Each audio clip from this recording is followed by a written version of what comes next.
Ya, bismillahirrahmanirrahim. Ya, mudah-mudahan Allah memberikan mudahan berkah. Assalamualaikum warahmatullahi wabarakatuh. Alhamdulillah.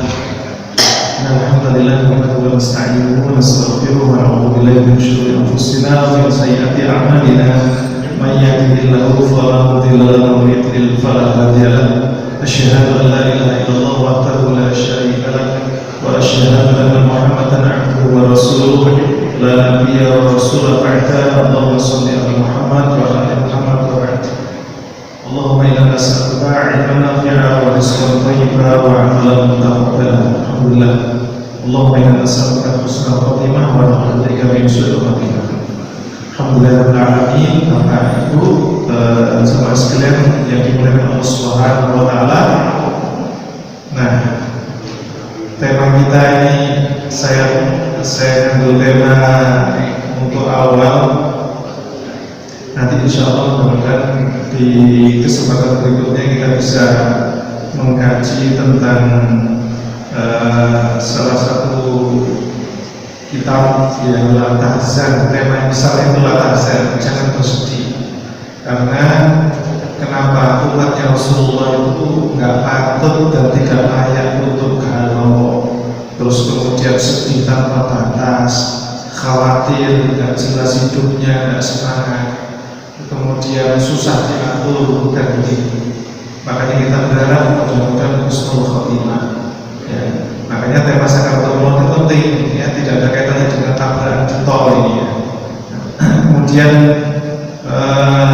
hadis beliau riwayat An-Nasa'i. Jadi ini adalah doa yang diajarkan kepada kita agar diberikan kematian yang baik. Doa agar tidak mati mengerikan.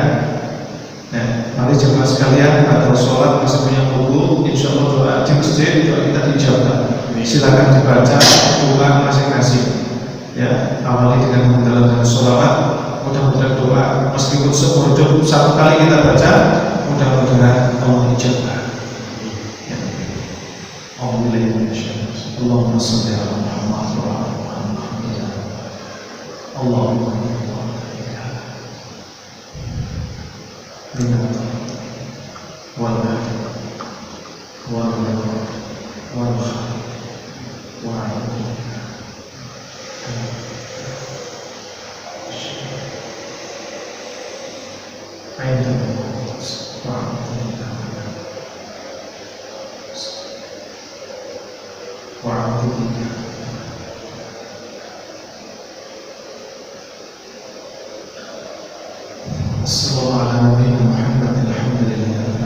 Allahumma ya Allah, sesungguhnya aku berlindung kepadamu dari kebinasaan, mati terjatuh, dari kehancuran tertimpa sesuatu, dari tenggelam, dari kebakaran, dan aku berlindung kepadamu ya Allah dari dirasuki setan saat mati kami, dan aku berlindung kepadamu ya Allah dari mati dalam keadaan berpaling dari jalanmu, dan aku berlindung ya Allah kepadamu dari mati dalam keadaan tersengat. Alhamdulillah.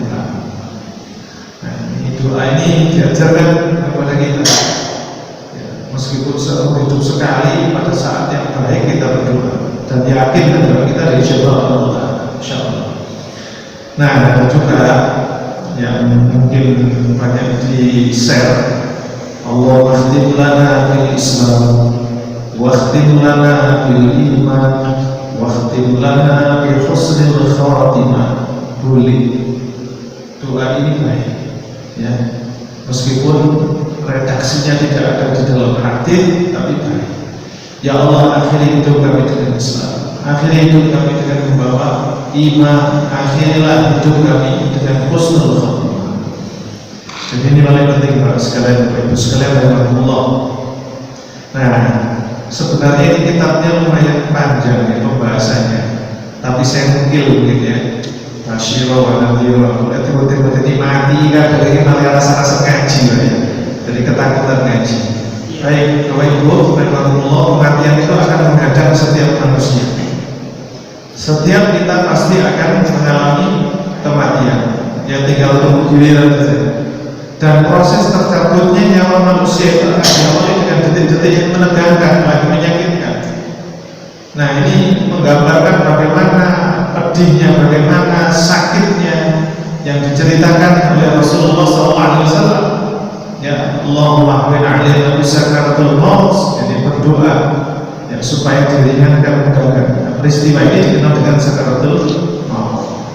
Ibnu Abi Dunya rahimahullah meriwayatkan dari Syaddad bin Aus radhiyallahu anhu berkata, ya, kalau diterjemahnya ini, kematian adalah kekalian yang paling dahsyat di dunia dan akhirat bagi orang-orang yang beriman. Kematian lebih menyakitkan dari goresan gergaji, sayatan gunting, panasnya air mendidih di hujan. Kematian itu berat. Sama misal kematian, kalau orang-orang tidak paham, tidak pernah ngaji Quran, hadis dalam persoalan gaib, maka yang kita percaya adalah yang diterangkan Allah dan Rasulullah dalam persoalan gaib. Apakah ada kiamat? Apakah ada surga neraka? Jelaskan dalam Quran, jelaskan dalam Sunnah. Maka kita yakin. Kalau orang ateis tidak percaya, karena otaknya dijadikan Tuhan. Standar untuk menghukumi sesuatu itu pikiran dia, akalnya mereka, menuhankan akal. Nah, kemudian kematian lebih menyakitkan ya, dari goresan gergaji, sayatan gunting, panasnya air mendidih di jalan. Nah, seandainya ada mayat yang dibangkitkan dan menceritakan kepada penduduk dunia tentang sakitnya kematian, misalnya penghuni dunia tidak akan nyaman dengan hidupnya dan tidak nyenyak dalam hidupnya. Berarti dzikrul maut itu penting, mengingat kematian itu penting, supaya kita ini senantiasa ingat. Sampai itu di Kasablanka ini sebentar, tidak lama. Jangan menikmati hidup di situ. Mungkin mengingatkan kepada kita begini, jangan di sini duduk sebentar, habis ini pulang. Kan begitu Bapak Ibu sekalian. Sampai punya anak bayi itu sebentar lagi besar. Rambut kita hitam, sebentar lagi berubah. Gigi kita ya, habis itu merah. Ya nggak mau putih, merah. Ya karena kita di Indonesia merah putih. Masya Allah. Terus apalagi kita kemarin kuat berdiri Pak. Ya saya dulu ngangkat berapa kintal itu berarti kuat itu. Diajarin sama orang tua saya. Kuat ngangkat berapa kintal. Sekarang mungkin usia sudah mulai bertambah secara matematis, tapi berkurang dalam pandangan Allah Ta'ala. Kita dulu sekarang itu kuat, betul luar biasa. Berapa itu? Sit up, squat jam itu kuat. Nah sekarang coba ini, ya baru pusat itu 20-30 kali sudah gimana? Ya ambalannya mengkis begitu kan? Itu mulai menurun fungsi organ kita. Mata kemarin usia 30 tahun tanpa kacamata bisa. Sekarang mulai mendekati 40-50 tahun. Kira-kira sama kan dengan 30 tahun? Beda. Itu alamiah sekali. Demikian dengan gigi kita, cengkeraman kita, dan lain sebagainya. Itu menunjukkan bahwa kita mau pulang. Seandainya ada mayat yang dibangkitkan dan bisa bercerita, kita tidak akan nyenyak, ya, tidur, ya, tidak nyenyak hidup dan tidur. Maka kita siap-siap pulang. Karena apa? Nanti bahwa kampung yang sungguhnya tempat tinggal kita nanti di akhirat kelak, dan mudah-mudahan di surga Allah Ta'ala. Ya, bersama Rasulullah SAW. Dan yang menegaskan terjadinya sakaratul maut mengiringi perpisahan jasad dengan ruh. Wajahat sakaratul maut bil haqq, dzalika ma kunta minhu tadi. Dan datanglah sakaratul maut dengan sebenar-benarnya. Itulah yang kamu selalu lari darinya. Ada orang sakit lama, takut mati, ya. Yang takut istrinya, yang takut suaminya. Maka ini penting kita ketahui, ya, matinya orang kafir dengan orang mukmin berbeda. Dan kalau sudah muslim bersyahadat, ya apalagi mu'alaf bersyahadat, ada bukti fisiknya, jaga perjalanan kita. Jangan sampai ketika dia meninggal, ya keluarganya maaf, live-nya, nanti saya khawatir kalau terlalu macam-macam di cropping. Nah, di cropping bahaya. Ya, baik. Jadi kemarin Pak Hani Kristianto itu dari Mu'alaf Center sudah lihat videonya ini. Bagaimana merebut orang yang sudah muslim bersyahadat, ya, beliau mu'alaf bersyahadat, jadi pengurus masjid dan majelis taklim, kemudian keluarganya meminta dirawat secara non-Islam, tidak secara Islami. Akhirnya apa? Akhirnya kemudian dilaporkanlah ya saudara kita, maka tidak boleh ada orang Nasrani kita makamkan, kita rawat jenazah secara Islam. Tidak boleh juga orang Islam yang sudah bersyahadat dimakamkan atau diproses dirawat jenazahnya secara Nasrani atau Hindu dan lain sebagainya. Ya, apalagi bukti fisik, makanya sekarang surat ini penting, ya, jadi penting. Jadi bukti fisik ini penting. Jadi secara hukum positif itu penting bahwa kalau ada orang muslim. Alhamdulillah, akhirnya apa, dengan perjuangan yang luar biasa saya lihat di video itu, dan sekarang lagi informasinya luar biasa gencar ya. Dan alhamdulillah bisa dimakamkan dan dirawat secara Islami. Mudah-mudahan kita khusus khotimah semua. Ahli waris kita ini adalah nanti yang akan yang memandikan, mengkafani, yang mensolatkan, memakamkan, mendoakan adalah kaum muslim, orang-orang soleh semuanya. Ya, ini penting. Makanya komunitas itu penting. Bukan hanya pekerjaan dunia, tapi siapa komunitas jamaah saya nanti akan merawat saya. Kalau ibu-ibu meninggal, bukan orang-orang laki ajnabiyah yang merawat jenazahnya. Masa takmutin yang merawat istri kita, alhamdulillah kita, ya harus muslimah. Ya, bagaimana kalau kita tidak punya jamaah? Bagaimana kalau hanya sekedar nimbrung dan punya kenalan? Makanya kuatkan jamaah kita. Jemaah sekalian rahimahullah, maka sakaratul maut ini demikian berat. Ya. Nah, maksud dari ayat tadi, ya, sakaratul maut itu kedahsyatan, tekanan, himpitan, kekuatan kematian yang mengalahkan manusia dan menguasai akal sehat. Berat, Bapak Ibu sekalian rahimahullah. Makanya tidak sedikit yang berteriak, tidak sedikit yang tidak mampu menahan beratnya sakaratul maut itu. Ya, mana bilhaq, perkara yang benar adalah perkara akhirat dengan manusia sadar, yakin dan mengetahuinya. Ini benar, pasti akan terjadi. Ya, nanti akan terjadi pada kita semuanya. Ada yang berpendapat al-haq adalah hakikat keimanan, sehingga mananya menjadi telah tiba sakaratul maut dengan kematian. Ya. Kayaknya boleh.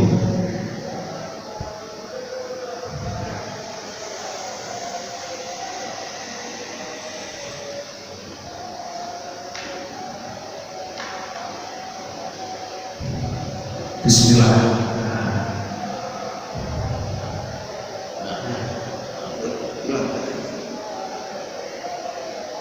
Ini khawatir. Bismillah.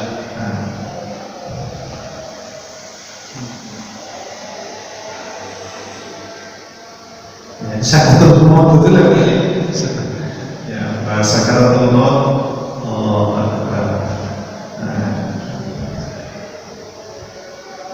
coba kita lihat sudah benar.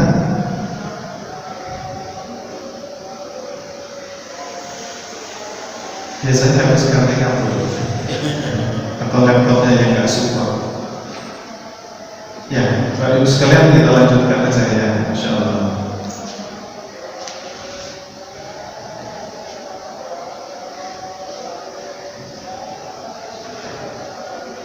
Atau terlalu canggih LCD-nya. Setahu saya di pesantren itu ada LCD besar dan itu support kan, berarti yang nggak, yang masalah mungkin nggak ada kabel. Bismillah, kita lanjut Pak Ibu sekalian rahimahullah. Nggak apa-apa, nggak bisa melihat ayat di sini. Nah, kita lanjutkan di dalam surat Al-Qiyamah. Ya, Allah Subhanahu Wa Taala memberikan informasi penting kepada kita.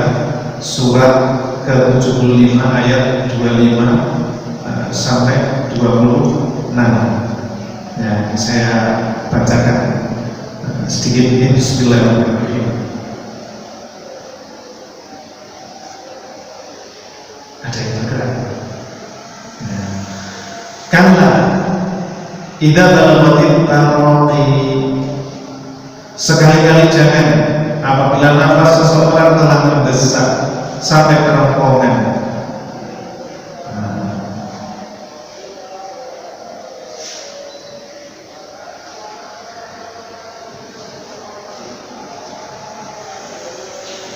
Ya, surat Al-Qiyamah ini langsung saya sampaikan tafsirnya.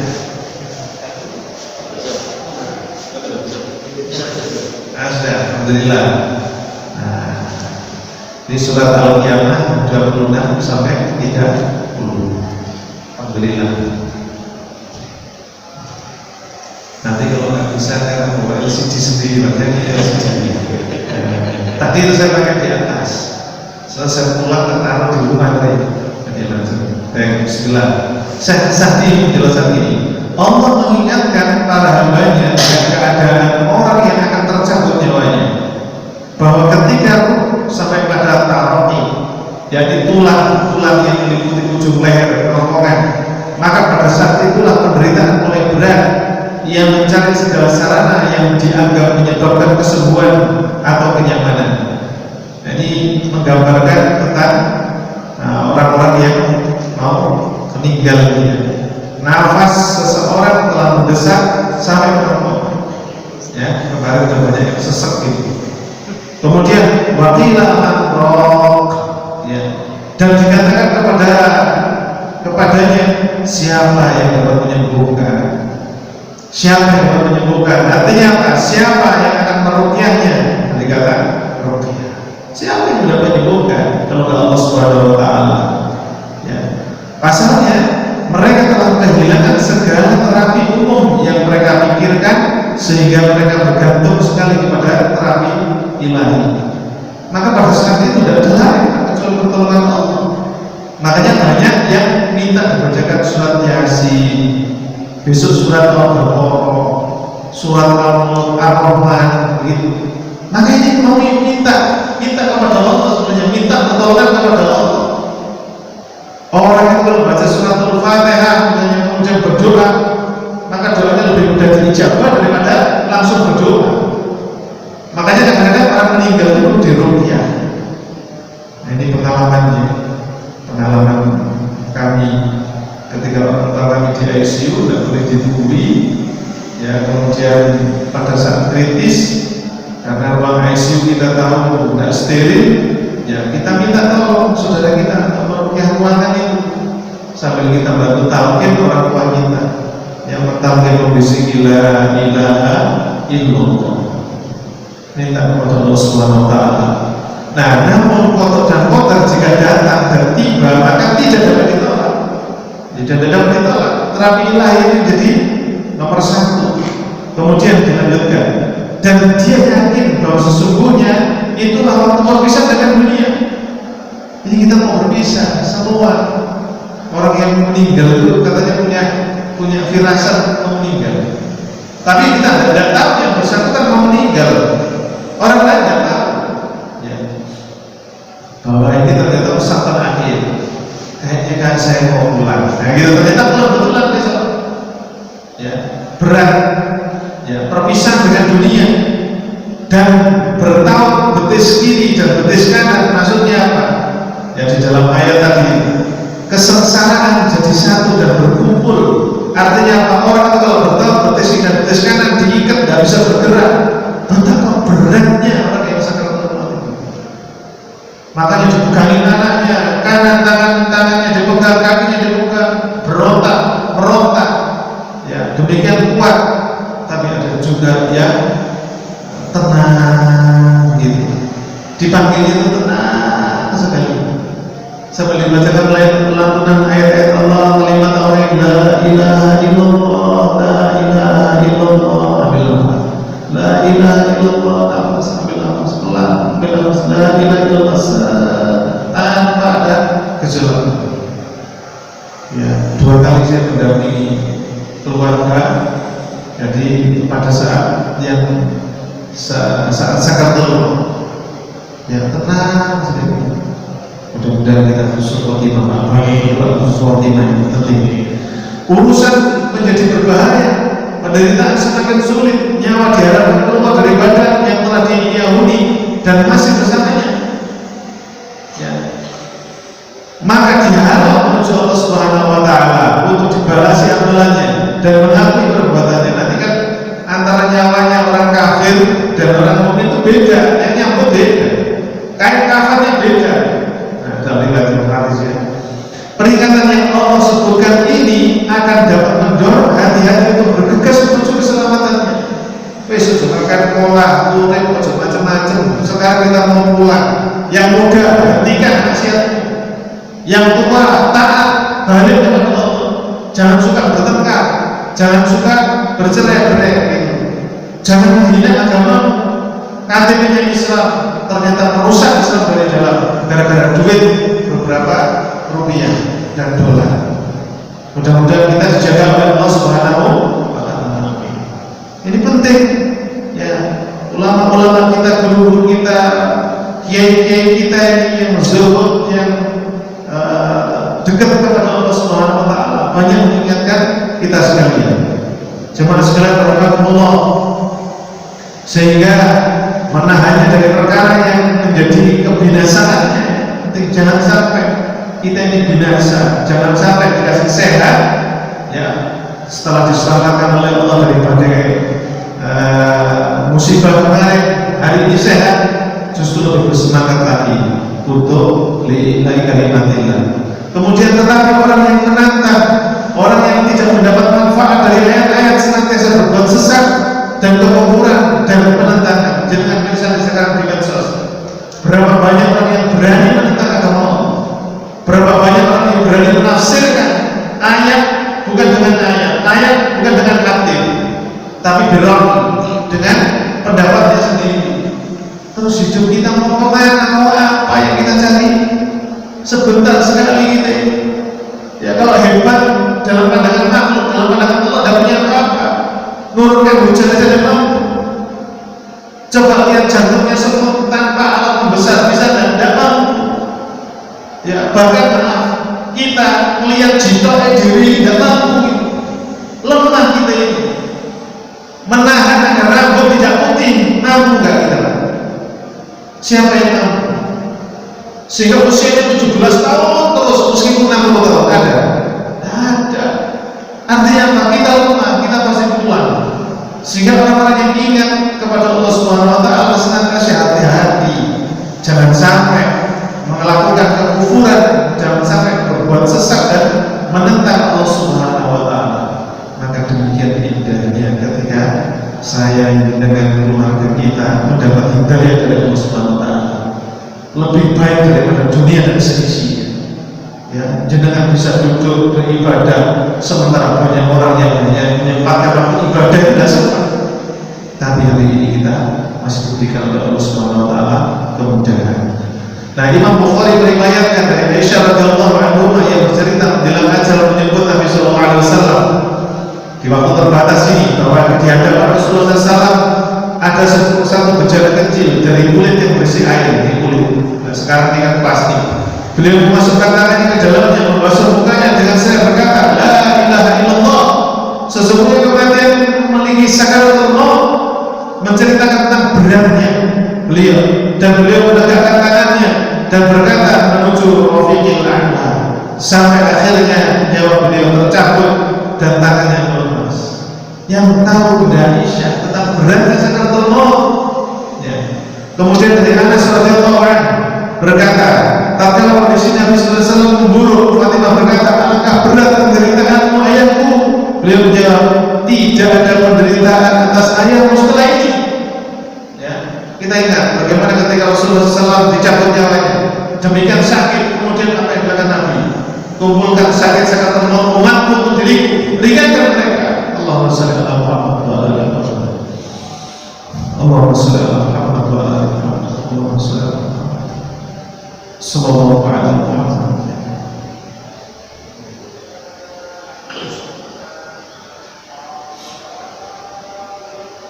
Jadi Nabi kita ini berkorban untuk kita, terus kita ini diterus-teruskan risalah beliau, ya, harus semangat untuk mendapatkan Islam. Dalam riwayat Tirmidzi, Aisyah menceritakan, aku tidak iri kepada siapapun atas kemudahan kematiannya sesudah aku melihat kematian pada Rasulullah. Demikian berat kematian Rasulullah. Nah, kita menerangkan tentang detik-detik kematian Rasulullah. Ya, jadi kalau kita ini rotok sombong, titik ini karena kekuasaan dan karena nikmat-nikmat yang ditunjukkan sesaat ini, kita perlu membaca kisah Rasulullah, detik-detik pedihnya, ya, bagaimana Rasulullah meninggalkan kita semuanya, supaya kita tetap bersemangat istiqomah di jalan Allah Ta'ala, istiqomah di atas sunnah Rasulullah SAW.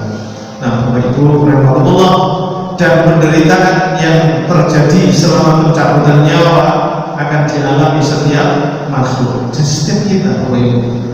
Nah, dalil keempatnya keumuman firman Allah Subhanahu wa taala, kullu nafsin dha'iqatul maut, setiap jiwa akan merasakan mati. Kita merasakan.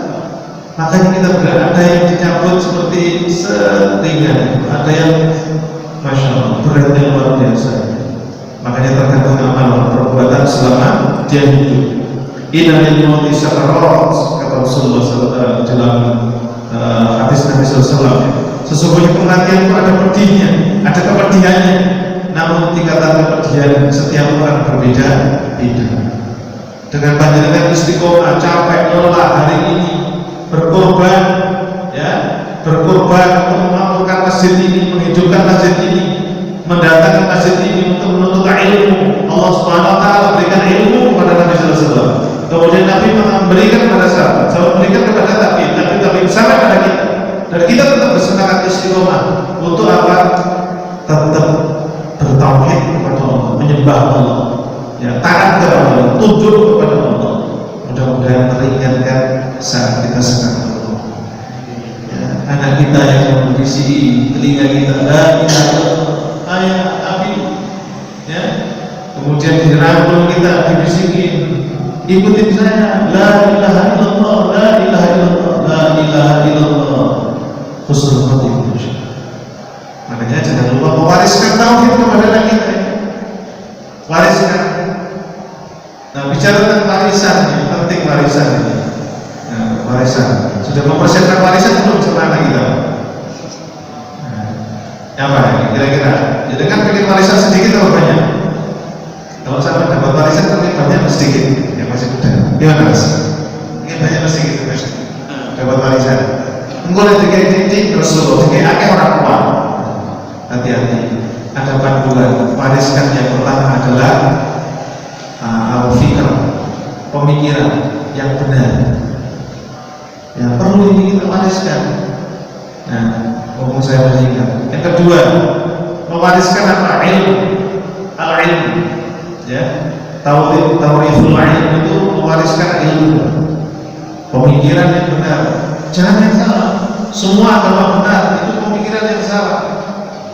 Ya. Kemudian Tuhan hanya bisa mengatur ritual ibadah manusia, tapi untuk masyarakat tidak diatur, itu sudah pemikiran yang salah. Hati-hati. Kita akan dihisab dengan perkataan kita. Maka mewariskan pemikiran, mewariskan ilmu yang kedua. Ilmu ini penting. Makanya Nabi ketika misalnya dikatakan, ditanyakan sampai kepingin warisan yang banyak, apa warisan banyak itu? Ilmu. Harta 1 triliun, tapi tidak punya ilmu, habis. Ilmu banyak bermanfaat, dikasih harta berapa barokah. Makanya harta itu untuk taat kepada Allah Ta'ala.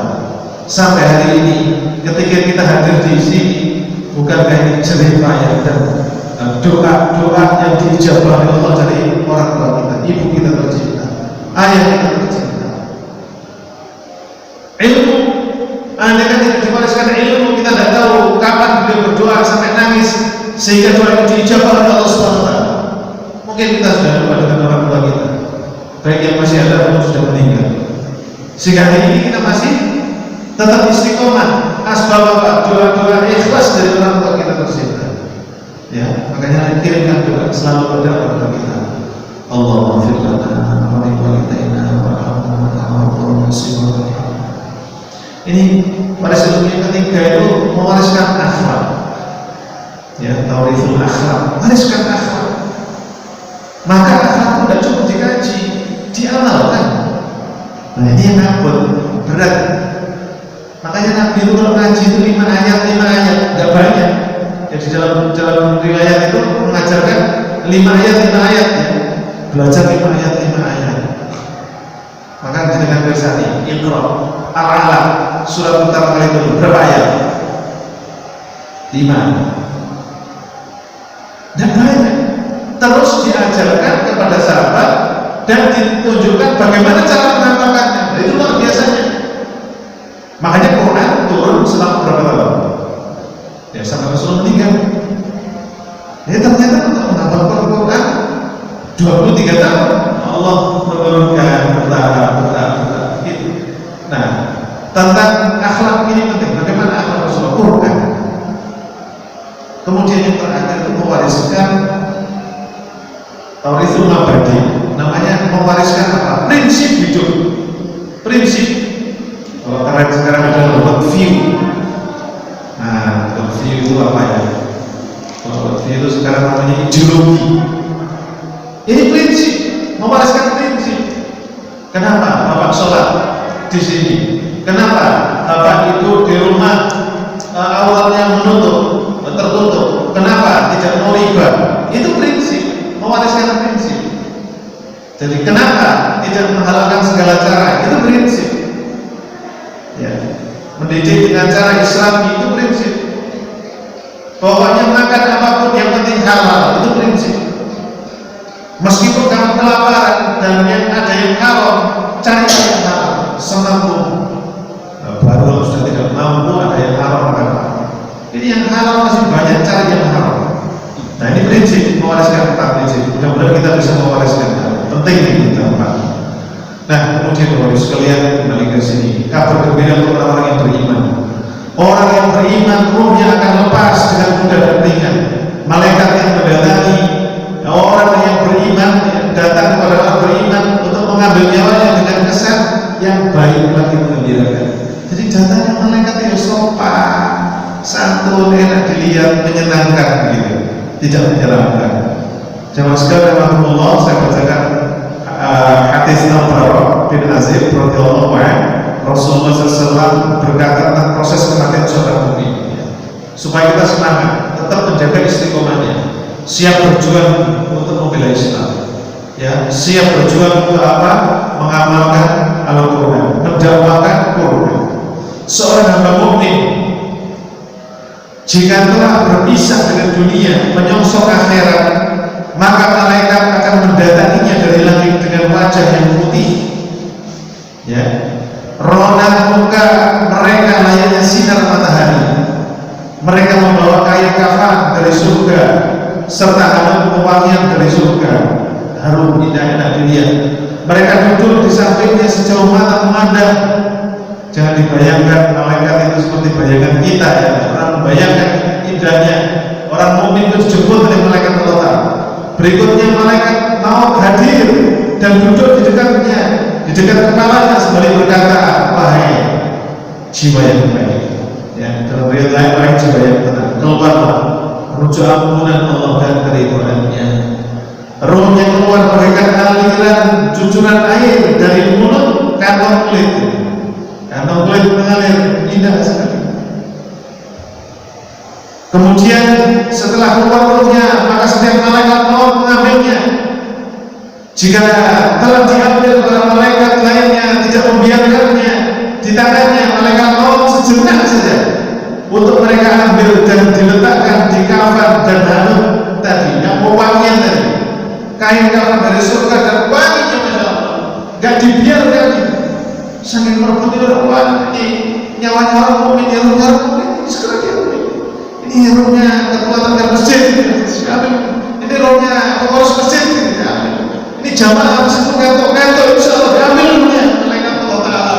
Orang mukmin ini ya masih ngantuk tapi di majelis ya, nah daripada ngantuk di maksiat sana, bermaksiat, nonton TV, wah ada macam-macam itu, mati, beda dengan kita. Ya Allah, mudah-mudahan Allah capekkan, Allah lelahkan kita dengan kebaikan, ya, sampai ke husnul khotimah. Allahu Akbar. Dari jenazah semerbak aroma fisik, terwangi yang ada di muka bumi. Nah, inilah yang disampaikan oleh Rasulullah SAW. Kira-kira semangat apa enggak? Nah, semangat. Mau dibutuh, tidak mau dibutuh aja. Semangat kita ini buat semangat kita. Ya. Kalau udah begini nggak semangat, bahasa kalau mau tapi semangat. Sehingga apa? Pantaskan diri kita ketika nanti kita pulang. Memantaskan lahiriah kita, memantaskan hati kita, bersihkan diri kita. Ya Allah, kita saya mau pulang. Ya Allah, saya masih benci kemana, mau marah sama suami saya, marah sama istri saya, marah sama tetangga saya. Ya belum damai sudah memaki-maki dan doa mudah-mudahan menyembuh merokok gitu. Ya Allah, usah gitu. Kalau udah bahas tentang masalah kematian Allah, malaikat memberi kabar kepada insan mukmin dengan ampunan, dengan ridha Allah Subhanahu wa taala untuknya. Secara tegas di dalam kitab Allah Taala, Allah menyatakan bahwa para malaikat menghampiri orang-orang yang beriman dengan mengatakan janganlah takut dan sedih, ya, serta membawa berita gembira tentang surga. Ya, nanti saya akan dilihat dalam surat Fussilat, surat Al-Musa ayat 30. Sungguhnya orang-orang yang berkata kami adalah Allah Subhanahu wa taala, kemudian mereka istiqomah, maka para malaikat turun kepada mereka sambil berkata janganlah bersedih, bergembiralah sampean dengan surga yang telah dijanjikan oleh Allah kepada panjenengan semuanya. Kamilah pelindung-pelindung di dunia dan akhirat, di dalamnya kamu memperoleh apa yang kamu inginkan dan memperoleh pula di dalamnya apa yang kamu minta. Ya Allah, sebagai hidangan bagimu dari Roh yang Maha Pengampun lagi Maha Penyayang. Jadi tidak dibiarkan orang kita ini Bapak Ibu. Makanya letazal Allah Ta'ala. Nah, ngapain sedih? Sedih dengan penyakit, sedih dengan harta, sedih dengan hutang. Makanya kalau nggak pengen sedih jangan hutang. Orang Islam itu paling enak. Kalau nggak pengen punya masalah, jangan punya keinginan macam-macam. Orang yang punya keinginan macam-macam, masalahnya semakin besar. Nggak cek, kalau nggak saya cek. Makanya sesuai kebutuhan. Ya Allah, saya butuh mobil, ada mobil. Ya Allah, saya butuh motor, ada motor. Ya Allah, saya butuh sehat, Allah hadirkan sehat. Tak boleh kalau ya Allah, saya ingin mati usia 200 tahun. Ngerepotkan anaknya ini, ya, ngerepotkan. Macam-macam saya kepingin ini. Coba, ada orang harta itu kan semakin lama, semakin banyak, semakin panjang, semakin ya seperti minum air laut. Ya semakin minum semakin punya cita-cita. Makanya mudah-mudahan keinginan-keinginan baik beda dengan Al-Fatih. Al-Fatih mimpinya apa? Setelah didoktrin hadis mendengarkan hadis dari Syamsuddin, Syekh Syamsuddin itu guru beliau. Hadis bahwa Konstantinopel akan ditaklukkan. Itu mimpi beliau, keinginan beliau. Berarti apa? Harus punya ilmu dan fisik yang kuat. Ya, luar biasa. Gurunya berdoanya luar biasa, mendoakan muridnya ini sukses, yang akhirnya bisa ngangkat kapal melewati bukit mengalahkan Konstantinopel. Lu siapa? Nah ini ada cerita yang luar biasa di sini. Kalau Allah sudah kehendaki, dekat dengan Allah, gurunya dekat dengan Allah, punya cita-cita besar untuk mengalahkan kebatilan. Ya Allah Akbar. Bapak Ibu, Bapak Allah, Bapak Ibu mengatakan sesungguhnya orang-orang yang ikhlas dalam amalannya untuk Allah semata dan mengamalkan ketaatannya berdasarkan syariat Allah, niscaya para malaikat akan menghampiri mereka. Tatkala kematian menyongsong mereka dengan berkata apa? Janganlah kalian takut atas amalan kalian yang kalian persembahkan untuk akhirat, dan jangan bersedih atas perkara dunia yang akan kalian tinggalkan. Nah, ini menghibur sekali. Jangan takut masalah akhirat, jangan sedih dunia sama tinggalkan semua, sampai moyo-moyo cari duit, siapa yang menikmati? Yang hidup. Iya kalau amanah, kalau udah amanah. Makanya pentingnya anak soleh dan soleh, istri, anaknya, harta, agama. Kita khawatir, kita tinggalkan. Nah, kita minta sama Allah. Ihfadillah yahfadka, dalam hadis Arba'in Nawawi. Jadi siapa yang menjaga Allah, Allah akan jaga dia. Termasuk menjaga keturunannya, anak-anaknya. sebagaimana Nabi Khidir ketika menolong seorang anak yang tidak punya orang tua, kemudian dibangunkan rumah dan di bawahnya ada harta orang tuanya yang soleh itu. Makanya yakin dalam ayat ini, dalam surat Al-Kahfi itu, orang tua yang soleh anaknya akan dijaga oleh Allah. Panjenengan tidak terasa, meskipun anak kita seperti apa, panjenengan aktif di dalam dakwah, aktif untuk tuntut dan taat kepada Allah Ta'ala. Yakinlah ketika kita mati, anak-anak kita insya Allah dijaga oleh Allah Ta'ala. Kita break dulu mendengarkan ada. Alhamdulillah. Tadi informasi penting untuk kita, orang beriman pasti ditolong oleh Allah. Karena haqqan 'alaina nasrul mu'minin, kita Allah sampaikan. Jadi kita tidak usah khawatir, yakin kepada Allah Ta'ala, tetap istiqomah. Dan kabar buruk dari para malaikat Allah kepada orang-orang kafir. Orang kafir ini rohnya akan keluar dengan susah payah, ia tersiksa dengannya. Nabi SAW menceritakan kondisi orang kafir ataupun orang jahat. Penting ya, bagi kita. Nah, sesungguhnya hamba yang kafir dalam riwayat orang yang jahat, jika akan nyawa itu berpisah, ya, ruh berpisah dengan jasadnya, dia akan berpisah dengan dunia, menyongsong akhirat, maka malaikat-malaikat yang kasar akan turun dari langit dengan wajah yang buruk, dengan membawa dari neraka. Ya, mereka mengerikan, mereka duduk sepanjang mata memandang. Kemudian malaikat maut hadir duduk di atas kepala yang berkata, wahai jiwa yang keji, keluarlah engkau menuju kemurkaan Allah dan kemana? Maka yang mencabut ruhnya, layaknya mencabut sapu yang penggerek yang banyak mata besinya dari bulu wol yang basah. Jadi betapa mengerikannya orang-orang kafir, kematian orang kafir. Nah, dalam Al-Quran Allah Subhanahu wa Ta'ala memberikan penjelasan surat ke-6 ayat 93. Ya, kurang lebih begini maknanya. Alangkah dahsyatnya sekiranya kamu melihat di waktu orang-orang zalim berada di dalam tekanan sakaratul maut, sedang malaikat maut, ya, malaikat memukul dengan tangannya sambil berkata, keluarkan nyawamu.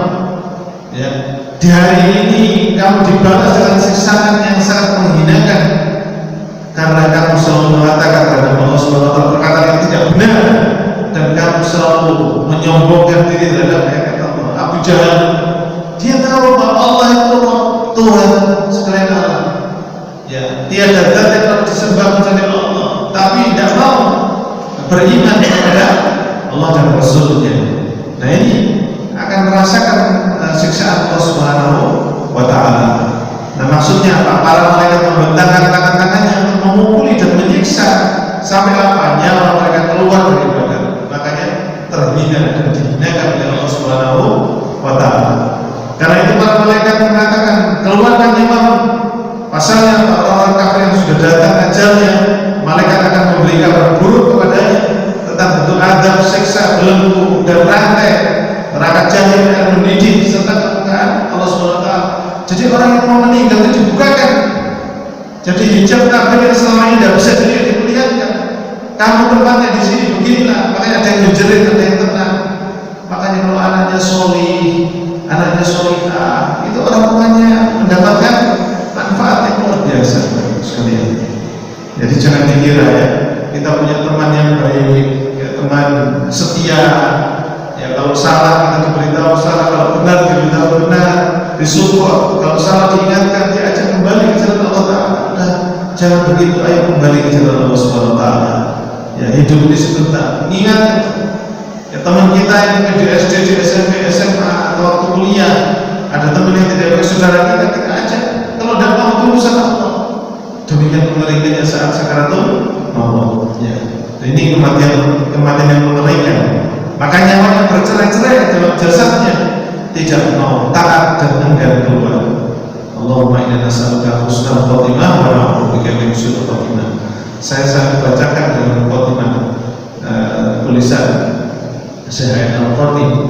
Ya, Allah Subhanahu wa Ta'ala berfirman dalam surat Ar-Rahman ayat 29. Gimana? Saya Allah Ta'ala. Wa a'udzu billahi minasyaitonir rajim. Ya. Yas'aluhu man fis samawati wal ardh kullu yawmin huwa fi sha'n. Semua yang ada di langit dan bumi selalu meminta kepada Allah. Setiap waktu dia dalam keadaan sibuk. Allah itu tidak tidur, mendengarkan jenengan melintih, mendengarkan jenengan mengeluh, mendengarkan jenengan meratap, meminta, menghibah kepada. Tidak tidur Allah itu, mendengarkan permintaan kita. Makanya ketika kita punya masalah, kembali kepada Allah. Ketika muda masih kuat, minta sama Allah agar kekuatan untuk taat kepada Allah Ta'ala. Saya sampaikan sedikit dalam khotimah tulisan beliau.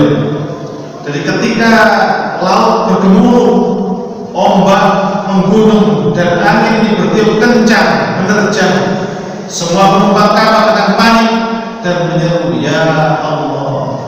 Demikian dahsyatnya singkat padat, ya Allah, ya Allah, ya Allah.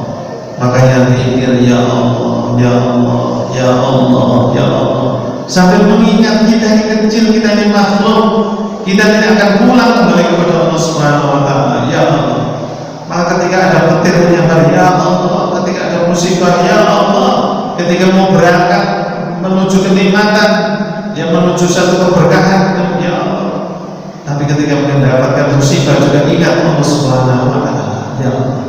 Tapi lebih banyak ingatnya yang lain, karena setan itu menginginkan kita ingat yang lain. Lebih banyak, kalau kita lebih banyak lihat handphone, saya yakin zikirnya handphone begitu. Ya, ini bahaya. Tapi kalau kita ingat Allah, zikir kita, buku tangan kita, subhanallah, alhamdulillah, la ilaha illallah, Allahu akbar. Tangan kita ini ada yang bukan tasbih, ya Allah, kita ingat Allah Subhanahu wa Ta'ala. Maka ketika kita ada masalah, Allah menolong kita, datang, Allah mendatangkan pertolongannya. Ya, Allah mengirimkan malaikat-malaikat Allah untuk menjaga kita, melindungi kita, menolong kita semuanya. Terus kemudian ya ada yang menarik lagi nih, supaya kita tidak sedih. Umatnya Rasulullah bersemangat, ya bertauhid, semangat untuk ibadah, semangat untuk berjihad fisabilillah. Jihad dia perang, nanti merangi siapa itu? Jihad fisabilillah. Karena suatu ketika ya Hasyim Asy'ari ada seruan jihad, sehingga sekarang terkenal dengan hari Santri. Itu kan maklumat jihad dari seorang ulama. Suatu ketika akan dibutuhkan, ketika Rasulullah SAW memberikan komando kepada para sahabat. Ya, Allah Subhanahu Wa Taala sekarang menuntut ilmu sebanyak-banyaknya, menuntut ilmu, mengamalkan, mendakwakan, ajak orang-orang untuk mentauhidkan Allah Subhanahu Wa Taala. Bagaimana ketika Madrasah Al-Ghazali bisa melahirkan sosok Muhammad Al-Fatih, pejuang Islam. Ini berarti yang salah bukan? Ya, yang salah itu hoaxnya itu. Tetapi kalau kita melihat bagaimana perjuangan ulama salafus saleh zaman dulu, luar biasa, tauhidnya luar biasa. Ya Allah, itu betul-betul punya power yang bukan hanya sekedar di lisan. Ketika seseorang tersesat, ya di tengah gurun pasir, kendaraannya menyimpang jauh dari jalan yang benar, ya jalan seharusnya, para kafilah langsung menentukan arah perjalanannya.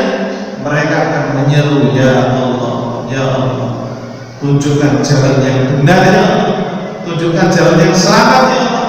Hari ini ada badai penyakit yang menyebar ke seluruh penjuru dunia. Ya Allah, tolong kami, ya Allah, lindungi kami, ya Allah, tolonglah saudara kami, jamaah kami, kaum muslimin. Ini kembali lagi. Ketika ya Allah, maka semua masalah selesai. Istri mau melahirkan, ada case, istri mau melahirkan susah di rumah sakit, tidak keluar-keluar. Maka ketika dia ingat tentang sedekah, dia ambil uang di dompetnya, ternyata dompetnya habis.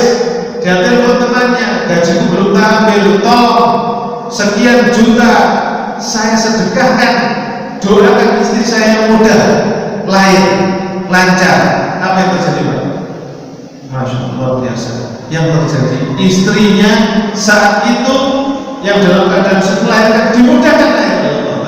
Jadi tidak selamat. Yaitu teman saya, cerita saya. Jadi menceritakan hal serupa. Ya Allah, ketika ya Allah. Demikian juga dengan masalah anak.